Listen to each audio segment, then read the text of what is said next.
Guys, it's Ronnie, and yep, as you can tell, I'm still at Kumoricon because that's awesome. And right next to me is one of my favorite friggin' actors out there. And her name is Luci Christian. Hello. How are you doing? I'm doing awesome. Thank you so much for speaking with me. It has been such a great weekend. Is it? Yes, I've never been to Portland before. Oh, really? And so I'm a fan now, like a hardcore fan of Portland. But it's weird, isn't it? Yes, it's weirder than Austin. I'm just saying, my husband and I both think it does weird better than Austin, like in the best way. In the best way. Nice. So, if you guys don't know who Luci is, then you're probably not watching any anime. It's true, though. But otherwise, she has voiced Blade Runner, Blackout 2022. I'm just going to look at my list here because I'm getting nervous. Starship Troopers, Traitor of Mars. I'm going to point this out because she also made an appearance back in the day on Walker, Texas Ranger. That is 100% true. Yes. That's right. That's not voice acting, that's acting. Yeah. My face was on the camera. Yes. Yes. And Full Metal Panic, and of course, My Hero Academia. Whoop, whoop. That's right. I'm your favorite anti-gravity girl.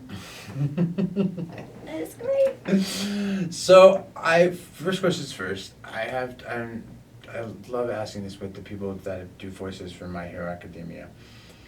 When you first got the call and then you did the voiceover work, did you ever expect it to just be as huge as it is? No. No? No. I mean, I knew there was a hope that it was going to be big, but I didn't know what that meant because I'm not in Dragon Ball.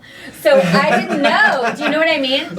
I didn't know what it meant. So, and I really didn't know until I started going to cons and suddenly seeing all of the heroes everywhere and awesome.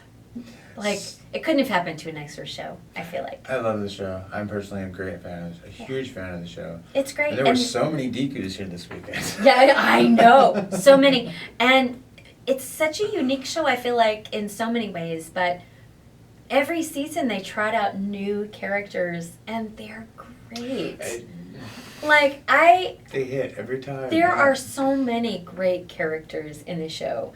And we're one of the main, there's the main cast, but it just keeps getting bigger and bigger, the universe, and they're all awesome. Overhaul? Kellen is so good. Right. So great. The characters are awesome. All the new characters are great. So, I'm into it. Curious as to what made you decide, I'm going to do voice acting. I did not plan this. I meant to be a stage actor, and I moved to Houston to make enough money to go to New York to be a stage actor. But I got an agent in Houston and started booking voice work, like commercial work and corporate work, and thought, this is great. I mean, what a great way to make a living. You just do your voice session and then you go to your day job, and it was awesome. And then ADV Films at the time was in Houston, and they had an audition and approached my talent agency. And I thought I was horrible.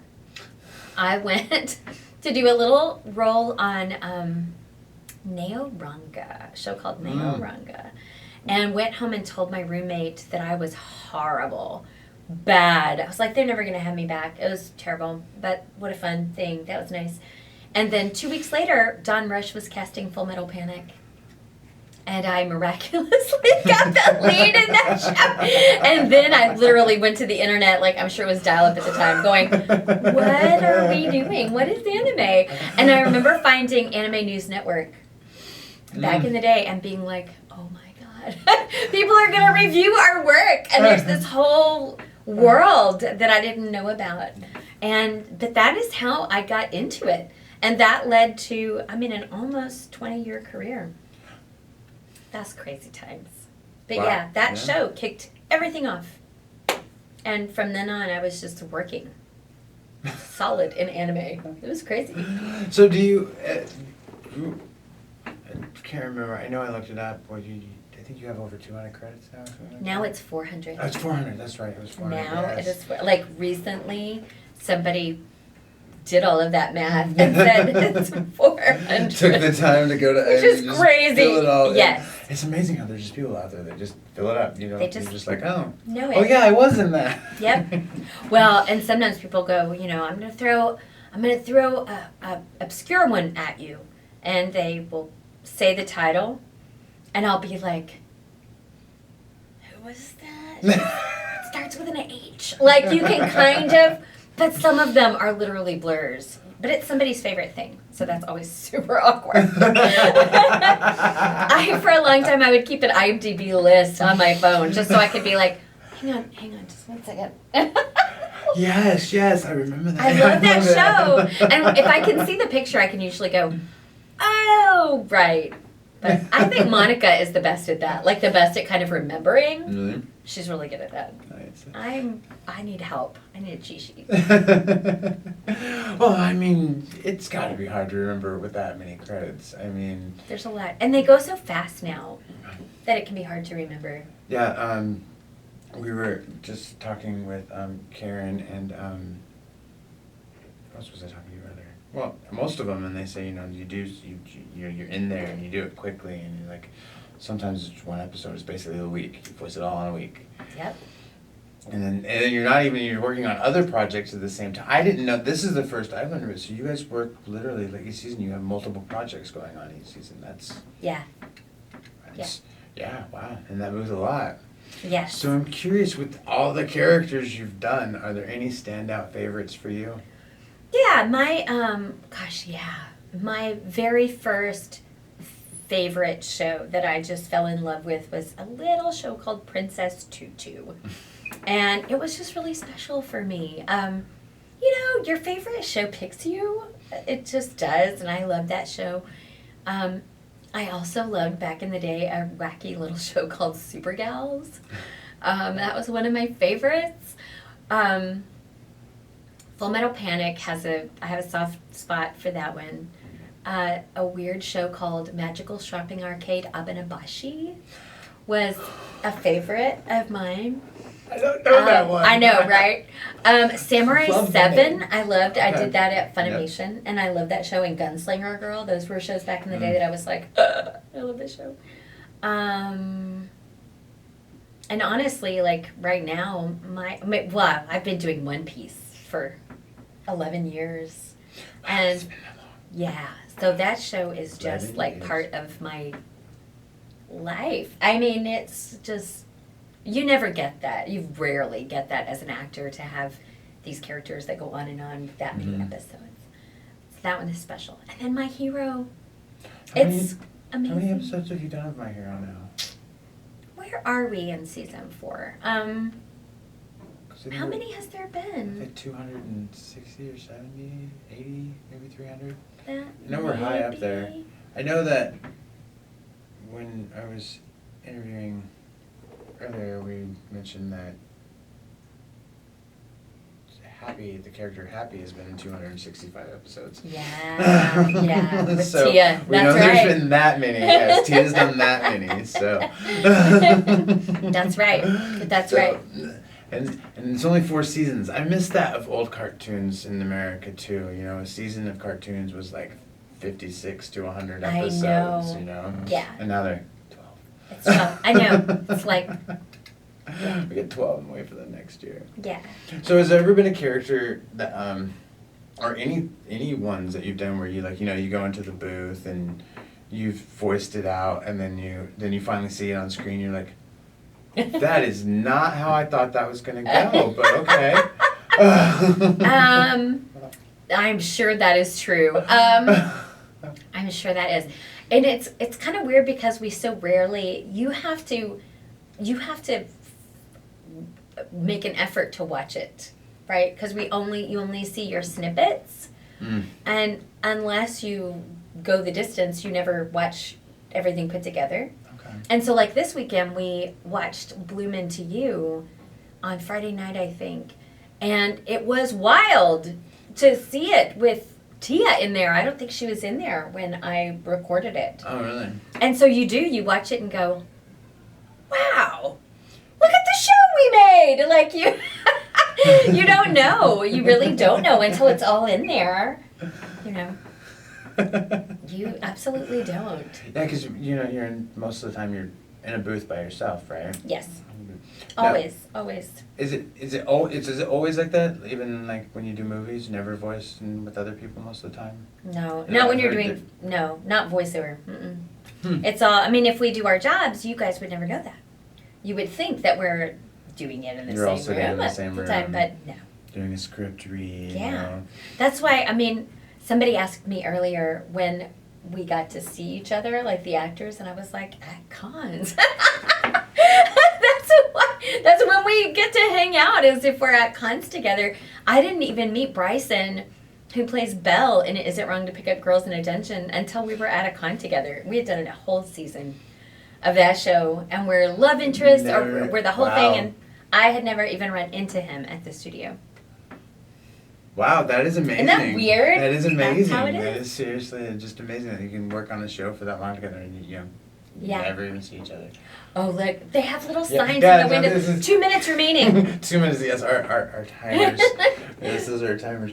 So I'm curious, now, I said this to Tia also, and I feel for both of you, it's a role that you because I'm always curious if there's roles that you haven't done yet that you really want to do. Because me personally, I think you or Tia could personally pull off Harley Quinn. Like, I think you guys, you both have a good laugh for it. You both have just a good voice for it. I think you both could pull it off. But is there any role out there that you're just maybe hoping you can get one day?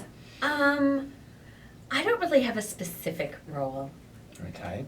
But I would love to get to be in, like, a Miyazaki movie. Like, ish. I want to be in a Miyazaki movie so bad. That's I mean, that would be awesome. Or a Pixar movie or something like that. But because we think so highly of them. And I've gotten to work on movies that are by some really awesome studios, Boy and the Beast, and things like that. But because we are raising our kids to appreciate really lovely storytelling and animation, it would be just amazing to get to be in one of those. Nice. Like, yeah. And if we could go back in time and be in Cowboy Bebop, that would be awesome. It's just Okay. go back. Nice. Maybe we can get you in live action. Oh, yes. Nice. So, one last question. Yes, And one now- last. And as always, because you guys always know that we rarely get great answers with this one because it's called NDA. Anything you can tell us about you got coming out in the future that we don't know about yet? You guys know about most things now. For the longest time, though, I had... You are working on a lot. There was a lot. But for the longest time, for a long time there, we were under an NDA for Saint Seiya. There was the reboot of Saint Seiya on Netflix. And that was like super hush-hush. But then it came out. And I'm really glad that we're not under that anymore. That came out... most things have come out right now. Okay. I also thought it was cool. I had to keep under wraps for a while that I love all the stuff on Webtoons, and a couple of those were being animated, and I didn't get to, but I couldn't talk about it for the longest time, but now they're out there, and it's My Giant Nerd Boyfriend, and Let's Play. Oh, okay. Yeah. Things I don't know. There's too Super much really fun. great stuff in the world right now. There's a It's- lot to It's watch. too much to handle. I'm- And there's yeah. too many friggin' streaming platforms with good content. That is the truth. I don't know how anybody stays current. There's too much. It is. It's like I gave up on some shows. I'm just like, I'm gonna wait till you're like 3 seasons in. I Yeah. can't. If you don't make it past the second season, then I might not watch you because Yep. it's like I know you're gonna end with a cliffhanger and I'm gonna be mad. I know. And Fox, you're the one that does it the most. Yeah. Take that. Some of these shows can go longer than 2 seasons. Well, I want to thank you so much. I Thank appreciate it. you. I appreciate your talent. And This I was so appreciate all the work you do, and I'm glad that you got that role in Full Metal Panic. Me too. My life, I can't quite envision what would have happened if that hadn't happened. It took me down a whole different way. Nice. And then you just never left Texas. Never left. I know. I meant to, but then I just didn't. And you know, it's the same story with Stan Lee. It's not his real name. He was holding his real name, so he will write real novels, and he'll just use Stan Lee for comic books, and then never got there. And then he didn't So I'm doing comics. That's exactly right. Again, thank you. You guys make sure you go check out everything she does, because from Full Metal Panic to My Hero Academia. That's right. And yeah, and make sure you make it to Kumoricon next year. Yes. All right, love you guys. Later. Bye. And Kay. That was so Awesome. great. Thank you so much. That was